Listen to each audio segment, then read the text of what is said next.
اس سے جو آج کل ہم لوگ ایک چیز بہت زیادہ ہے، اور اسے میں تو یہ کہتا ہوں اماموں کو بھی مسجدوں میں بیان کرنی چاہیے، تبھی تو پتہ چلے گا، تبھی تو پتہ چلے گا کہ ہے کیا۔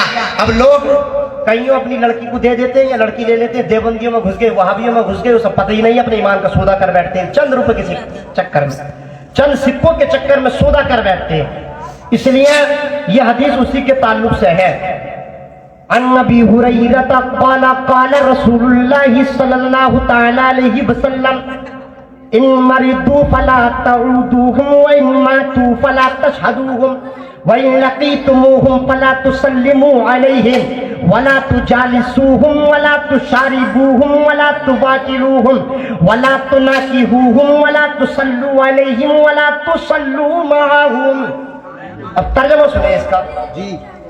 حضرت ابو ہریرہ رضی اللہ عنہ سے روایت ہے، پیارے آقا مصطفیٰ کریم رؤوف رحیم صلی اللہ تعالی علیہ وسلم نے فرمایا کہ بد مذہب میں دیوبندی بھی شامل، وہابی بھی شامل، قادیانی بھی شامل، رافضی بھی شامل، شیعہ بھی شامل، سب شامل ہیں۔ فرمایا حدیث ہے کہ بد مذہب بد عقیدہ اگر بیمار پڑے تو اس کی عیادت نہ کرو۔ آج لوگ خون بہت کرتے ہیں کہ بولا جگہ رشتہ داری ہے، کیا کریں حضرت چھوڑ دیں۔ حدیث تو یہ کہہ رہی ہے کہ سگا باپ بھی ہے، سگا بھائی بھی ہے، حدیث تو یہ کہہ رہی ہے، مگر اس میں بھی ہم کچھ کہانیاں نکال کے لاتے ہیں۔ بولے میں گیا تھا حضرت، کھایا کچھ نہیں تھا میں نے، اس میں وجوہات، اس میں صورتیں پیدا کر دیں گے، مگر یہ نہیں کہ اس سے ہٹ جائے، گھسیں گے اس میں ہی۔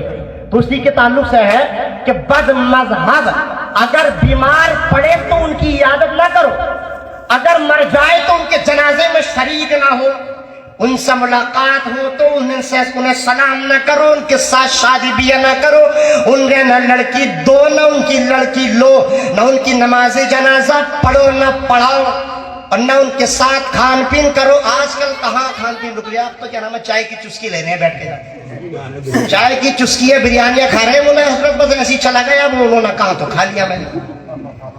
یہ دنیا کی باتیں ہیں، یہی چل سکتی ہے، وہاں پر نہیں چلے گا، وہاں پر تو پھر ستائی ہونی ہے، وہ تو کٹائی ہے کہ وہاں نہیں چلے گا۔ یہ تو بس دنیا کے بہانے ہیں کہ میں ایسا چلا گیا، میں ویسے چلا گیا۔ اللہ نے عقل سلیم بھی تو عطا فرمائی ہے، اللہ نے عقل سلیم عطا فرمائی ہے۔ اسی کے تعلق سے حدیث ہے کہ اگر کوئی مر جائے تو اس کے جنازے تک میں شریک ہو، اس کے جنازے میں شریک نہ ہو، نہ اس کے ساتھ کھانا کرو، نہ ان کے ساتھ نماز جنازہ پڑھو اور نہ پڑھاؤ۔ آج لوگ کہتے ہیں ارے نماز تو کسی کے پیچھے پڑھ لو ہو جائے گی، کسی کے پیچھے ہی پڑھ لو، ایسے کیسے پڑھ لو، کسی کے پیچھے کیسا ہو جائے گی۔ آقا کی حدیث ہے کہ بد عقیدہ اگر بیمار پڑے اس کے پیچھے نماز نہ پڑھو، عیادت نہ کرو۔ حدیث تو یہ کہہ رہی ہے، مگر اس کے بعد میں بھی جب اس کے تعلق سے آقا نے فرما دیا اب نماز ہم بھی پڑھتے ہیں، نماز وہابی بھی پڑھتے ہیں اور ہم سے زیادہ پڑھتے ہیں، وہ دیکھنے میں لگتا ہے کہ بہت سجدے ٹھوک رہے ہیں، مگر آقا کی حدیث ہے، آقا نے فرما دیا تمہاری کوئی عبادت قبول نہیں۔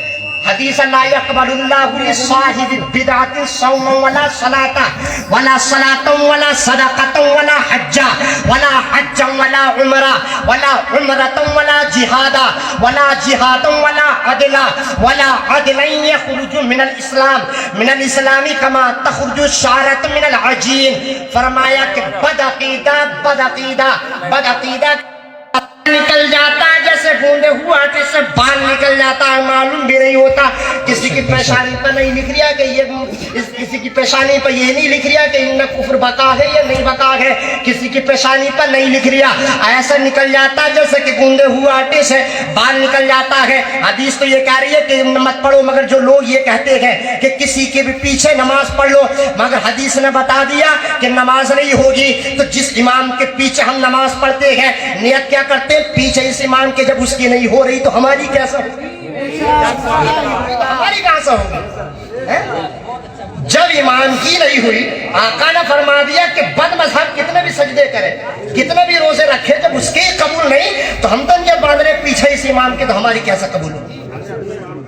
کتنے بھی سجدے کرو، کتنے یہ ٹکر مارو، کوئی عبادت قبول نہیں۔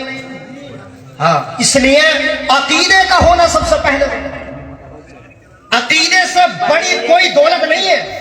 سب سے بڑی دولت ہے اگر انسان نے ایمان کو سلامت رکھا ہے اور صحیح سلامت ایمان کے ساتھ دنیا سے چلا گیا تو یہ سب سے بڑی کامیابی۔